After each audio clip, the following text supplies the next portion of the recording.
Buenas tardes, mi nombre es María Camila Osorio, yo soy de la Universidad Santo Tomás y soy de la Facultad de Educación del programa Licenciatura en Artes Plásticas. El día de hoy voy a realizar una entrevista con mi profesor de artes, Osmar Perilla, relacionada con el espacio académico, evaluación en el contexto escolar. Entonces me gustaría que te presentaras. Hola, mucho gusto, gracias. Mi nombre es Osmar Perilla, como tú ya lo mencionaste. Soy docente del área de educación artística y cultural. Llevo ya una trayectoria de 18 años como docente de esta área en propiedad. Trabajo para la Secretaría de Educación del Departamento de Boyacá y actualmente me desempeño en la institución educativa técnica Nuestra Señora de Nazaret del municipio de Chinavita en el área ya mencionada. Listo, profe. También le quería preguntar, eh, ¿cuáles eran las preguntas? Te quería preguntar, ¿qué estudios tienes y en qué universidad estudiaste? Yo estudié en la Academia Superior de Arte de Bogotá, que pertenece a la facultad de la Universidad Distrital Francisco José de Caldas. Mi título de pregrado es maestro en artes plásticas e hice un posgrado en gestión del patrimonio cultural con la Universidad de Boyacá. Listo. Pues ya para proseguir con el tema de la entrevista, pues yo te quería preguntar primeramente, para ti, ¿qué es evaluar? Bueno, pues la evaluación viene siendo el recurso con el cual contamos los maestros y cualquier persona que trabaje en el ámbito educativo, eh, con el cual nosotros podemos medir los aprendizajes y asimismo las repercusiones, digámoslo, de lo que estamos enseñando, hasta qué punto está siendo asimilado de manera correcta o cuáles son los aspectos por mejorar. Entonces viene siendo la herramienta que le permite al docente entender hasta qué punto lo que está enseñando realmente logra la efectividad de lo que se ha propuesto. Listo, profe. También quería preguntarle, siendo profesor de artes, ¿cómo se planea la evaluación en el área de artes plásticas? O sea, ¿cómo es ese currículo que se desarrolla? ¿Cómo lo ha hecho usted? Bueno, pues hoy en día nosotros debemos entender que la evaluación es integral, que no solo debemos tener presente los aprendizajes específicos en cuanto a conocimientos, sino también en las relaciones sociales, en las actitudes de los estudiantes. Son aspectos que se deben evaluar, es decir, que dentro de la evaluación está presente lo cognitivo, lo actitudinal, lo procedimental, como cualquier otra área del conocimiento. Normalmente estos tres aspectos en las instituciones educativas tienen diferentes porcentajes o valores dependiendo de lo que se quiera enfatizar. Pero entendiendo que todo es valioso, ¿no? Sí, Todo señor. es integral, de manera holística, digámoslo, se debe entender la evaluación. En el caso de educación artística, yo evalúo conocimientos prácticos, pero también conocimientos teóricos. Estos conocimientos prácticos tienen que ver con habilidades en cuanto al manejo de procedimientos o lo que denominamos técnicas, específicamente relacionadas con las artes plásticas, y en el nivel teórico, entonces, entendiendo que la historia del arte es algo muy importante y que debe ir sincronizado con esos aprendizajes prácticos. ¿A qué me refiero? A que si nosotros estamos trabajando, por ejemplo, un semestre con un material como la arcilla, Sí, pues señor. indudablemente tendremos que hablar en teoría de arte precolombino, colombiano y referenciar las culturas que se destacaron por el manejo de este material. Y eso por una parte. Y pues también entender que estos procesos se desarrollan en aula-taller. Es importante que los estudiantes realicen las actividades en el aula de clase, teniendo presente que nuestra institución trabaja con jornada única, que contamos con un tiempo, digámoslo, que favorece el trabajo en el aula. Entonces es importante que los muchachos y los jóvenes, las niñas, niños se integren trayendo sus herramientas, sus instrumentos, sus materiales, sus consultas para socializar y pues estar en una dinámica de una clase donde todos participamos. Ok, profe. Pues también dentro ya de la pregunta de qué procesos se desarrollan para evaluar, ¿cuáles son los criterios que usted tiene para evaluarnos a nosotros, por decir así, en una clase general o algo por el estilo?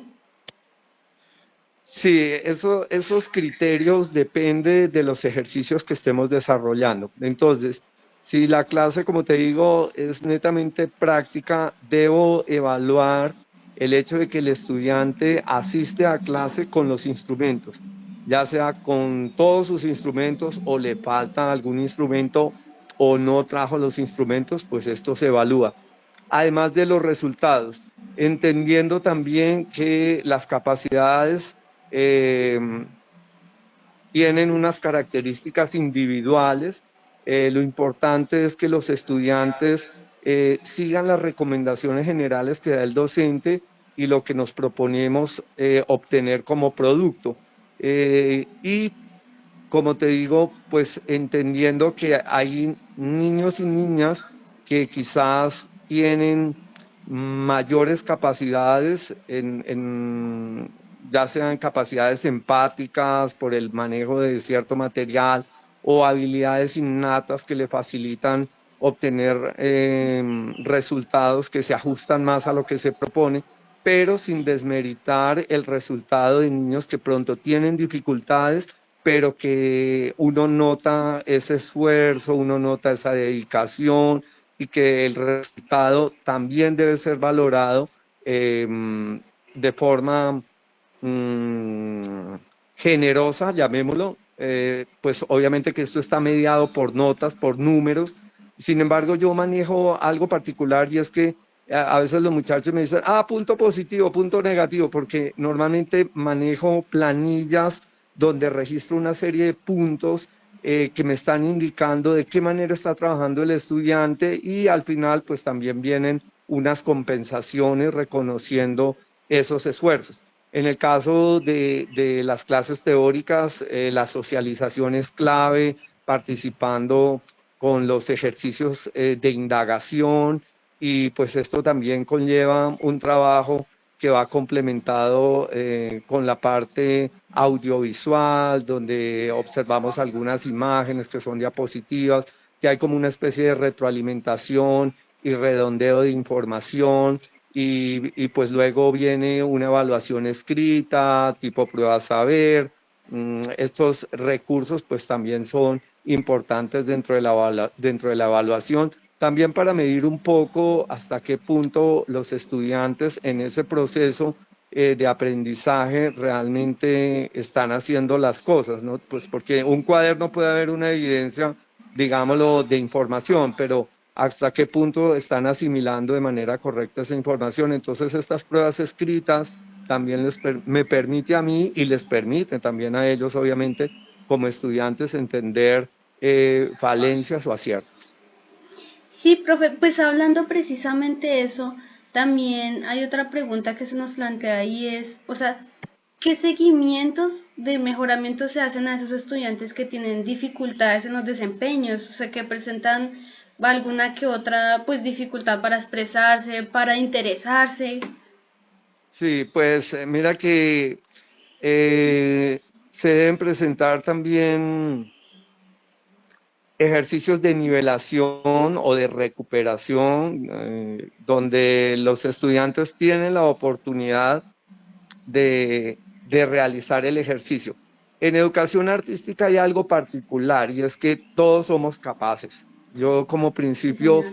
creo que la educación artística tiene esa gran virtud integradora en cuanto a entender que eh, no hay nada que se salga de la capacidad humana o del talento humano, como para decir, es que lo intentó y no pudo. Creo que el intento ya debe dar un resultado y un resultado a favor Ujú.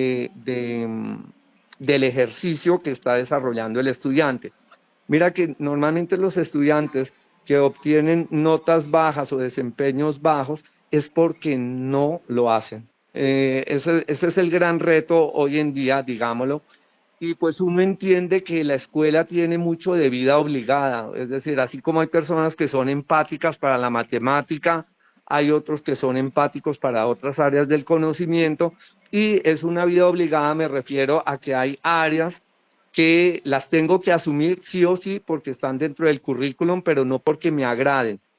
Eh, y esa parte es un poco compleja, digámoslo, porque cómo hacer que un estudiante se interese por algo que le cuesta trabajo realmente integrarse, ¿no? Sí, Mm, señor. en ese sentido, creería que como todo, uno puede estudiar un determinado enfoque particular de lo que me atrae, pero aún así yo me voy a encontrar con algunos elementos o detalles que no son plenamente de mi agrado, pero tengo que asumirlos. Y eso es lo difícil a veces con los más pequeños, que les cuesta entender que como principio yo debo participar. Y en ese sentido, el intento va a ser la oportunidad para el logro, ¿sí? Pero si Sí. yo no lo intento, difícilmente. Yo por ejemplo, pongo por referente estudiantes que durante un semestre no llegan con los materiales. Entonces, así es muy difícil realmente. Y es más, ya opta uno por decir, bueno, si a ti no te gusta trabajar este material, dame la opción de qué material te gustaría trabajar, ¿no es cierto? Y pues miramos la manera de resolver el asunto. Pero es que muchos de ellos es ni lo uno ni lo otro. Y acá debemos entender que también hay situaciones particulares, familiares, que tienen que ver con asuntos motivacionales, donde va uno a evaluar la situación del niño y resulta que no trabaja ni en matemáticas, no trabaja en lengua castellana, no trabaja en educación artística, no trabaja en muchas áreas, entonces pareciera que la vida escolar fuera tediosa desde todos los puntos de vista. Y suele suceder, es decir, el tema que estoy tocando quizás es lo más extremo, pero hace parte de nuestra realidad escolar. Sí, profe, sí tiene razón. La otra vez estábamos viendo eso y era que una cosa es que a un niño únicamente le va mal en esa materia. O sea, uno dice, ¿qué Ujú, pasa? ¿Qué estoy haciendo yo como docente? ¿Qué es lo que pasa? Porque en mi materia sí le va mal.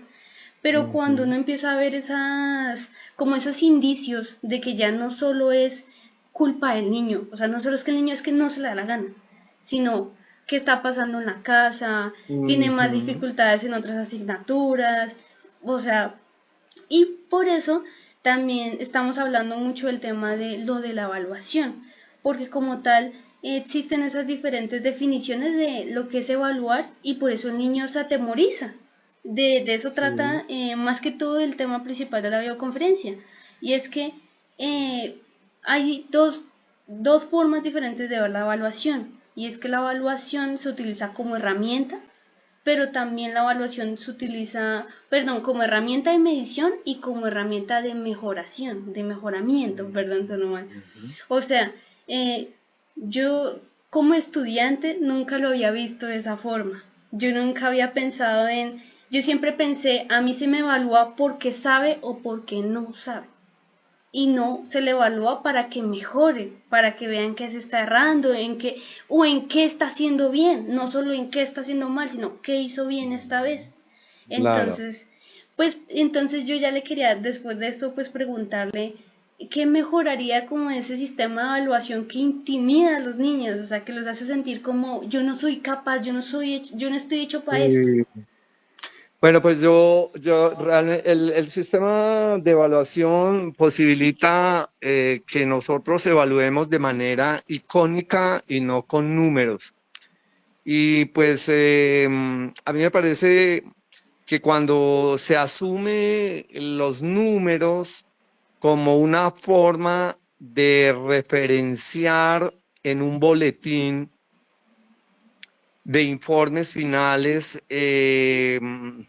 un resultado evaluativo, es decir, como conclusión, tiene sus pros y sus contras, pero yo creería que tiene más sus contras en cuanto a que el estudiante muchas veces se limita a creer que la evaluación concluye siendo un número.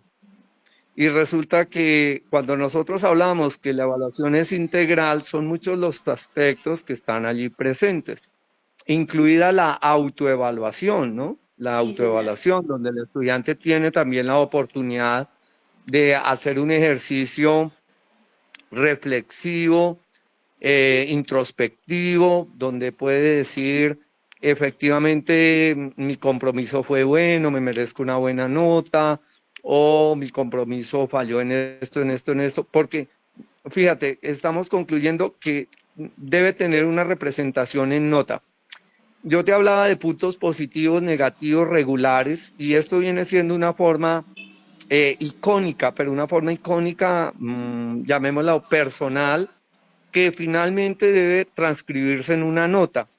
Pero Ujú. esos puntos positivos y negativos, a mí como maestro me indica si efectivamente el proceso, porque la evaluación no es un ejercicio de un día, sino es un Es un proceso proceso. progresivo, donde incluye todo el tiempo, ya sea de un periodo de clase o de los compromisos que se establecen internamente con los estudiantes, de un cronograma de presentación, que si lo presentó a tiempo, que si la presentó en la siguiente semana, que hubo unos descuentos, digámoslo, por esa no realización puntual. Entonces, yo creo que cuando hablamos de números, los muchachos se limitan, y es más, se limitan, por ejemplo, hasta saber que tienen buenas notas primer, segundo y tercer periodo, y en el cuarto se relajan para decir no necesito una nota tan alta y bajo mi interés en lo que tengo que hacer. Y son cosas que a uno le asombran también como maestro, porque uno dice, bueno, pero si llevas buenas notas, ¿cuál es la necesidad de promediar diciendo no necesito una nota tan alta, entonces no voy a hacer esto o si hago aquello, cuando realmente se trata de un compromiso constante, un compromiso con lo que se está haciendo? Y yo creería que aquí también hay una problemática que me atrevo a decir que recoge intencionalidades que traspasan fronteras, porque cuando nosotros hablamos de Latinoamérica, el latinoamericano es como muy relajado, como que muy flexible, como que el Ujú. sistema también flexibiliza muchas veces esas oportunidades, entonces nos volvemos laxos y relajados y pareciera que las cosas no nos exigieran cada día mayor compromiso, mayor disciplina, y pues esto también, como tú lo acabas de decir, requiere un acompañamiento familiar, ¿no? Donde todos de manera cooperativa, llamémoslo, estamos pendientes del avance, los padres de sus hijos, la relación misma de los padres con los docentes para entender cuáles son las dificultades o cómo van en esos avances. Entonces, la evaluación, digamos, eh, no tiene necesariamente que, a mí me parece que todo mundo debiera pasar, o sea, todo mundo, indiferentemente de su nivel de compromiso, debiera pasar, y casi que eso es lo que propone también el sistema de evaluación desde el Ministerio de Educación Nacional, que ningún niño se debe quedar, pero entendiendo que para llegar a ese nivel debe haber un compromiso, o sea, se supone que donde todo mundo pasa, todo el mundo trabaja, todo el mundo participa, todo el mundo está realmente dispuesto a hacer una acción ejemplar en el aula de clase, pero entendemos que no es así. Entonces, el hecho de que un estudiante logre un desempeño bajo, que es una nota que va de 1 a 2,9, pues también está contemplando la falta, digámoslo, de esos aspectos que acabo de mencionar y que por lo tanto la nota refleja esa falta de compromiso. Y yo a estas alturas de la vida considero que uno no debería trabajar por una nota. Muchos niños continúan trabajando por una nota. Sí. Que uno debe trabajar porque realmente su intencionalidad es aprender y eso debe ser un estímulo esencial y básico en nosotros los seres humanos, pero no todo el mundo está dispuesto a hacerlo y ahí es donde realmente la evaluación lleva la reprobación, por ejemplo, porque efectivamente hay niños que reprueban años, que son índices a veces altos, a veces quizás no tan altos, digámoslo, pero en la actualidad otra cosa que me parece compleja es que ya los números no son lo que son. Yo manifiesto eso y se lo he dicho a mis estudiantes, que ya un 3 no es un 3, sino que para intentar no tener tantos desempeños bajos, entonces yo como que leo un poquito la nota, entonces un 2,5 ya no es un 2,5, sino se convierte en un 3, y ese tipo de cosas también conllevan que el rigor, digámoslo, se pierda. Y no quiere Sí. decir que un estudiante no tenga la oportunidad, porque precisamente los planes de nivelación y los planes de recuperación son oportunidades para hacer las cosas de maneras también distintas. Bueno, si tú no me presentaste el trabajo, entonces vamos a negociar y te propongo que me vas a exponer cómo se realiza lo que tuviste que tus compañeros sí lo hicieron y me vas a ejemplificar a través de imágenes cuáles son esos puntos claves a la hora de hacer ese proceso. Entonces, ya si te propongo eso y tampoco lo haces, entonces ahí son las cosas complejas. Pero yo me atrevo a decir que un sistema ideal de evaluación que no implique una nota, sino un concepto evaluativo, me parece perfecto, ¿sí? Perfecto Sí, porque profe. es la manera donde nosotros entendemos lo que tú también dijiste. ¿Cuáles son esos avances? ¿Cuáles son esos logros? ¿Cuáles son esas dificultades? Pues debe haber un criterio. Y obvio que existe, porque nosotros en los desempeños hay un descriptor que tiene que ver con el desempeño superior, alto, básico y bajo, ¿sí? Pero también está transcrito con una nota. Sin Con números. embargo, si quitamos esa nota, ¿cuál viene siendo nuestra reacción y cuál viene siendo nuestro compromiso? Habría que probarlo. Sí, profe.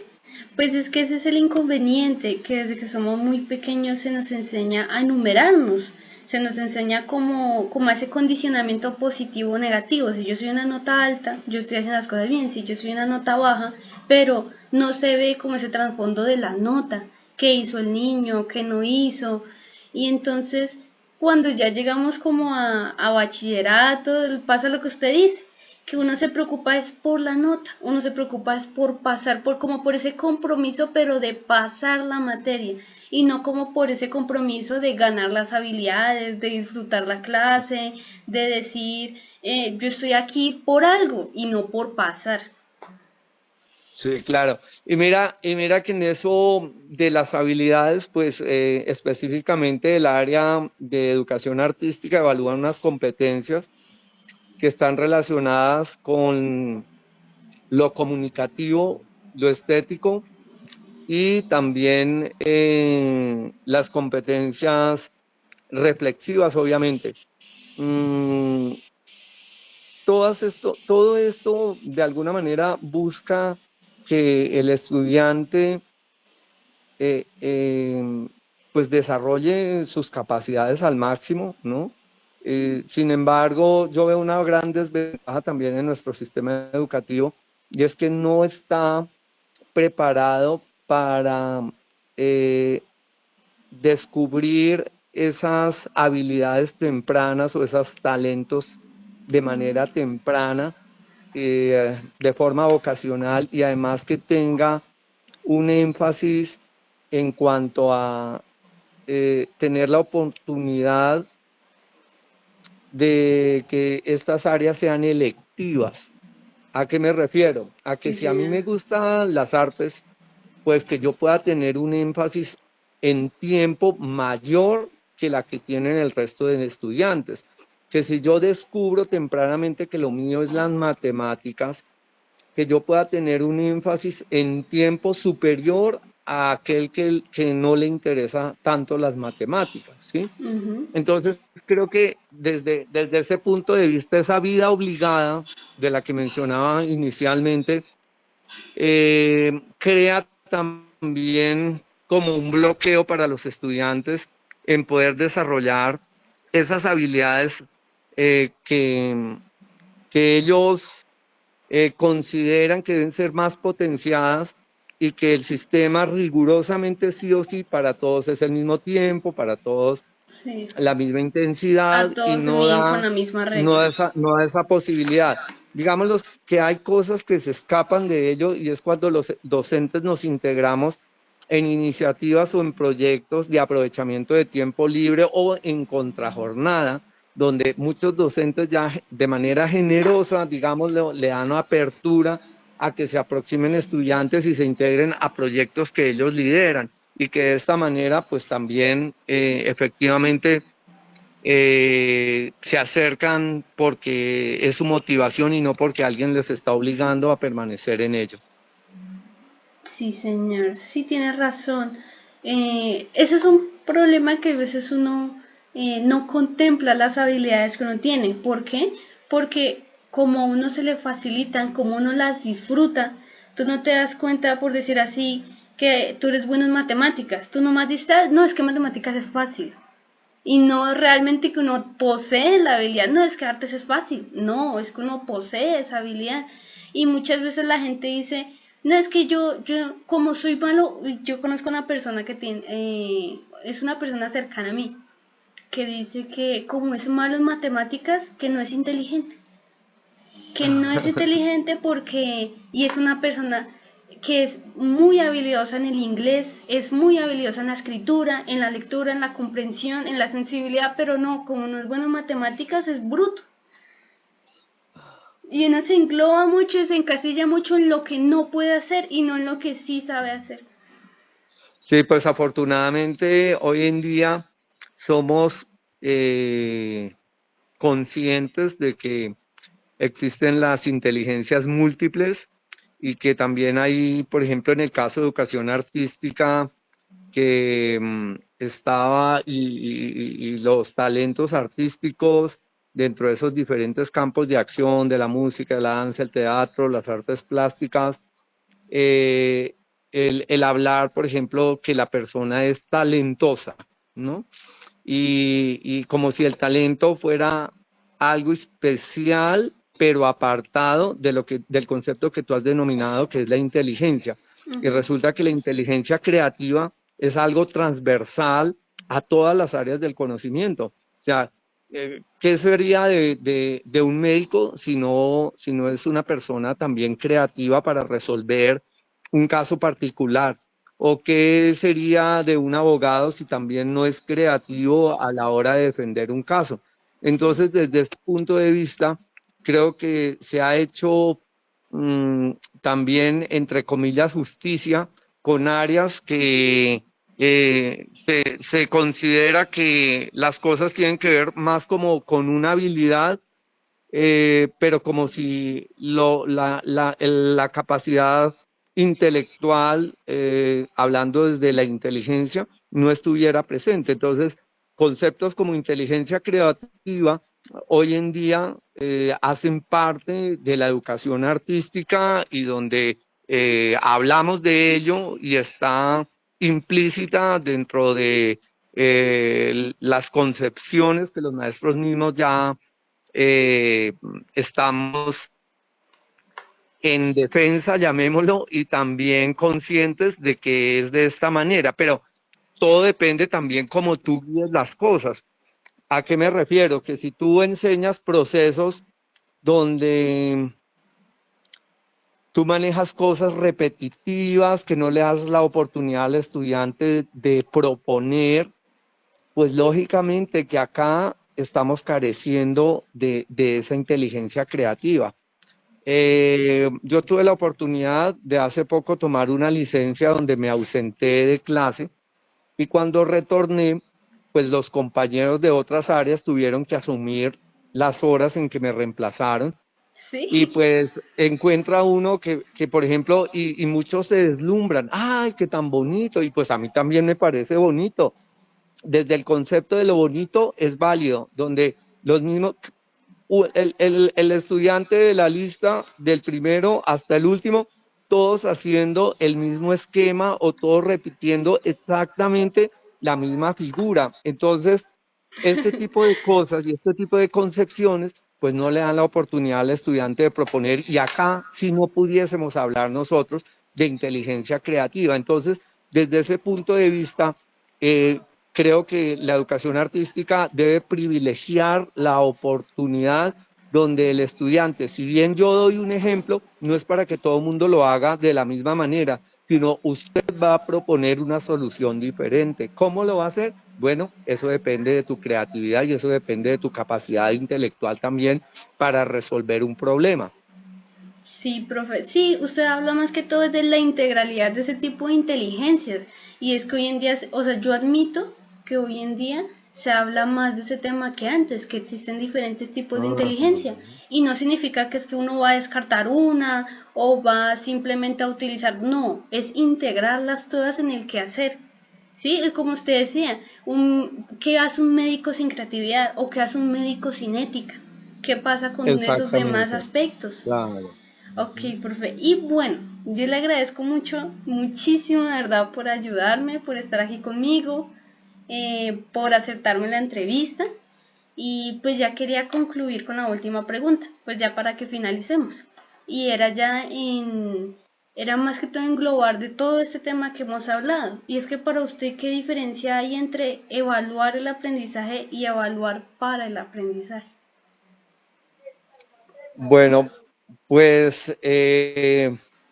yo consideraría que la diferencia de evaluar el aprendizaje, estoy cerrándome, digámoslo, a algo muy concreto.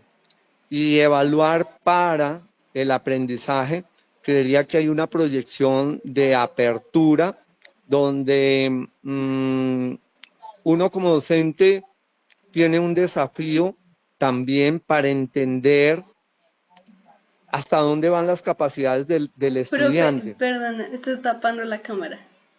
Ay, qué pena. Ah, listo, ahora sí. Continúa, qué pena contigo. Entonces, el evaluar el aprendizaje me parece que es muy literal, es decir, uno puede, y además que no porque se plantee una rúbrica de evaluación, uno siempre está dando parámetros de evaluación. En esos parámetros de evaluación uno le está indicando específicamente al estudiante qué va a evaluar, ¿sí? Entonces, mira, yo te voy a evaluar la manera compositiva como tú resuelves, el uso del color porque estás mezclando pigmentos, la forma como tú respetaste el manejo técnico, donde el uso del lápiz, los trazos no tienen que ser tan fuertes o tienes que dejar determinada margen porque técnicamente se utiliza así. Entonces, este es evaluar un aprendizaje, digámoslo, en la aplicación de cosas muy específicas. Pero evaluar para el aprendizaje, creería que está más focalizado en darle una apertura también en cuanto a que las cosas están resueltas no directamente o puntualmente en algo, sino que está implícito un todo. Está implícito a la puntualidad del docente, está implícita la actitud del docente cuando los estudiantes no quieren trabajar y cómo yo reacciono, está implícito la manera como yo me dirijo a ellos, ya sea para cuestionarlos, para inquietarlos con respecto a algo que no ha sido plenamente de mi agrado, o la manera como yo los felicito, eh, la manera como yo siento el logro de un estudiante, ¿no?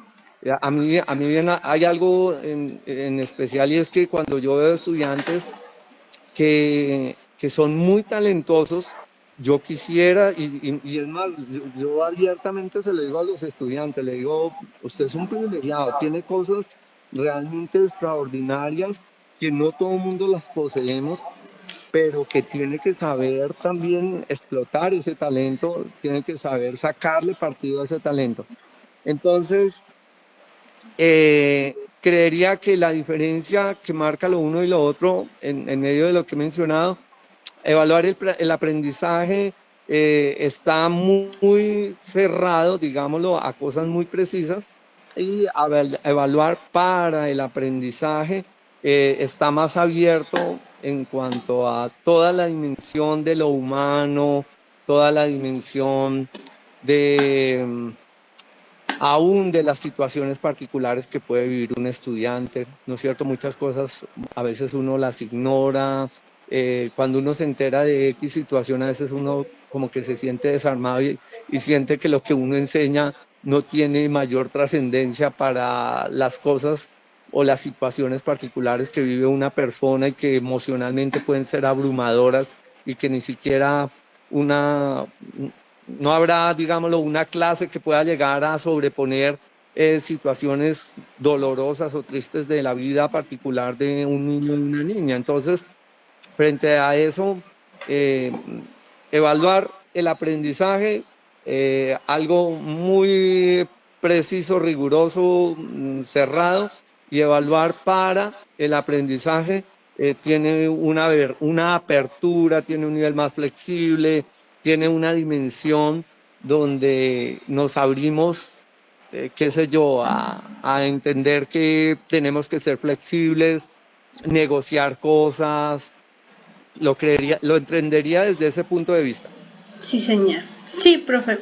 De verdad, yo te agradezco mucho por la participación y por hablar conmigo y todo, porque de igual manera, pues yo sé que también es un trabajo para la universidad, pero a mí me gusta mucho haber tratado ese tema con usted, especialmente con usted. Muchas gracias, María Camila. Pues no, para mí también es de satisfacción el hecho de que tú hayas pensado en mí y pues gracias. Bueno, profe, voy a dejar de grabar, ¿listo? Listo, perfecto. Despídase, profe.